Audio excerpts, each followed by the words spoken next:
A best friend is shouting for help outside the door, but the woman inside the house pays no attention at all, still calmly tidying up the housework.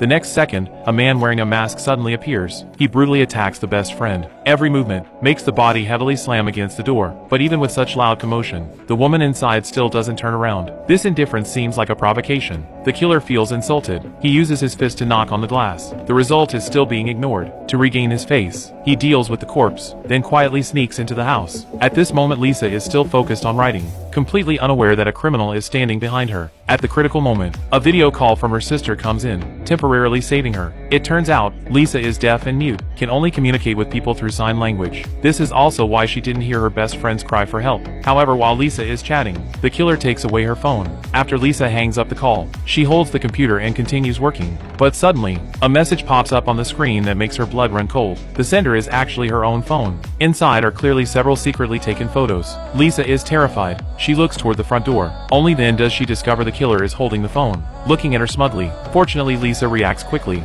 immediately rushes over to lock the front door tight. The killer sees this and remains calm, holding a crossbow, looking for a new entrance. Since the killer took the phone, Lisa can only rely on the computer to try to call the police, but the other party gets ahead of her and cuts the power, making her cry for help instantly interrupted. Right after, the killer uses a knife to scratch marks on the glass, as if declaring, "You can't escape tonight." Even more ruthless, he also punctures Lisa's car tires, wanting to completely trap this prey in the house. In panic, Lisa uses lipstick to write a message on the glass. "I didn't see your face. If you leave now, I promise I won't call the police." But after the killer reads it, he actually takes off his mask on the spot. Lisa immediately understands. The other party will never let her go, so she goes to the kitchen, grabs a kitchen knife and a hammer for self-defense, and retreats to the bedroom, using furniture to block the door. As long as she guards the window, there's still a glimmer of hope. Unexpectedly, the killer drags the best friend's corpse to the window, constantly banging on the glass, as if mocking Lisa. In her breakdown, she suddenly remembers her best friend's habit of keeping her phone in her pocket, and the best friend's corpse is right by the window. As long as she distracts the killer, she'll have a chance to get the phone and call the police. So Lisa presses the car key alarm,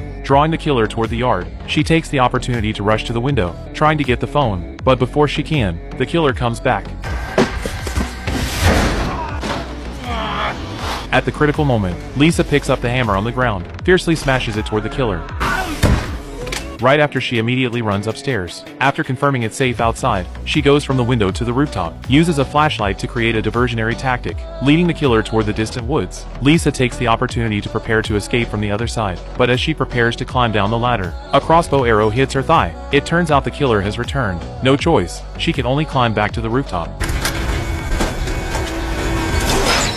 The killer thinks he's finished off Lisa, so he prepares to climb up to the rooftop. Little does he know, Lisa has already gripped the crossbow arrow tightly, ready to give him a fatal strike.